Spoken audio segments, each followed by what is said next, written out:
মুরগিরা যদি আমরা আজকে প্রোটেস্ট না করতাম তাহলে আপনারা এই জায়গায় থাকতে পারতেন না। বিএনপি আগামী যদি 20 বছরও চেষ্টা চালায় যেত বিএনপি আজকে এখানে থাকতো না। আপনাকে পদত্যাগ করতে হবে, এটা বাধ্যতামূলক এখন হয়ে গেছে। আপনি আমাদেরকে মানে মুরগি বলতেছেন, ফার্মের মুরগি, হ্যান ত্যান, না আমরা তো এগুলো রিজার্ভ করি না। আমাদের মিলন সাহেব কালকে বলেছিল এটা নাকি আগের সরকার করেছে। তো আমার একটা পয়েন্ট, তারা যদি আগের সরকার করে থাকে অভিন্ন, আগে সরকার তো জানতো না, সেটা অভিন্ন কোশ্চেন হবে। উনি হয়তো বা আজকের পরীক্ষাটা 4 সেট কোশ্চেন থাকে আমাদের, ঠিক আছে?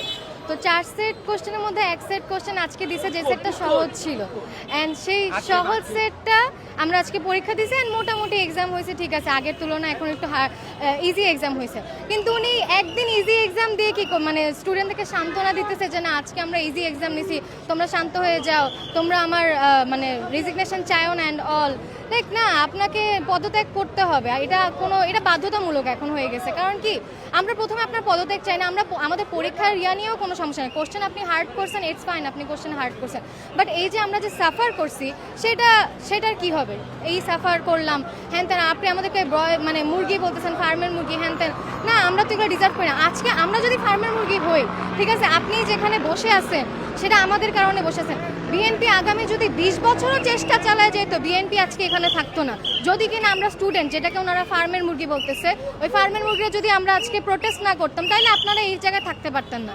একদম সোজা কথা। দুঃখ প্রকাশ করছে, ক্ষমা আর দুঃখ প্রকাশের মধ্যে অনেক তফাৎ আছে, ঠিক আছে? আমরা দুঃখ প্রকাশকে ক্ষমা হিসেবে কনসিডার করতে পারতেছি না, সরি। শুরু থেকে আমরা যে এক্সামগুলো দিয়েছি এগুলো খুবই হার্ড ছিল, আনকমন ছিল। ইভেন আমাদের যে হলে গার্ড দেয় মানে টিচাররা, তারা না আমাদেরকে একটু লাইক ছাড় দেয় না, তাদের একটু দরকার যে ছাড় দেওয়া।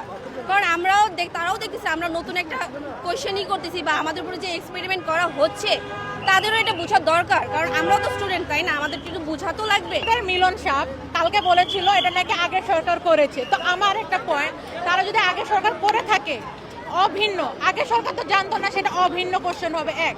দ্বিতীয়ত তারা যে বললো যে আগে সরকার করেছে, আমাদের আগের বছরে বাংলা সিলেবাস ইভেন অন্যান্য সিলেবাস সব শর্ট ছিল।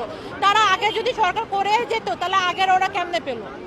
মানে আসলে মিলন স্যারের স্ক্রিপ্টটা ভালো হয় না। বাংলার কোশ্চেন আমাদের অনেক হার্ড করেছে। আমরা যেহেতু কমার্সের, আমাদের কোশ্চেনটা মোটামুটি স্ট্যান্ডার্ড করা হচ্ছে, কিন্তু সায়েন্সের সাথে আগের কোশ্চেনটা তো অনেক খারাপ হয়েছে যে দুইটা সিকিউ ওদের কমনই পড়ে নাই, মানে সরি কমন না, ভুল করেছে, এটা আর কি ওদের জন্য অনেক খারাপ হয়েছে। অ্যান্ড ওনার আর কি পরিণতিটা কি হবে সেটা আমি আল্লাহর উপর ছেড়ে দিচ্ছি, যে কেমতে হইলেও উনি আর কি পানিশমেন্ট পাবে। এটা যে আমরা ওদিন ভিজে এক্সাম দিচ্ছি, এই জিনিসটা খুবই খারাপ হয়েছে আমাদের সাথে।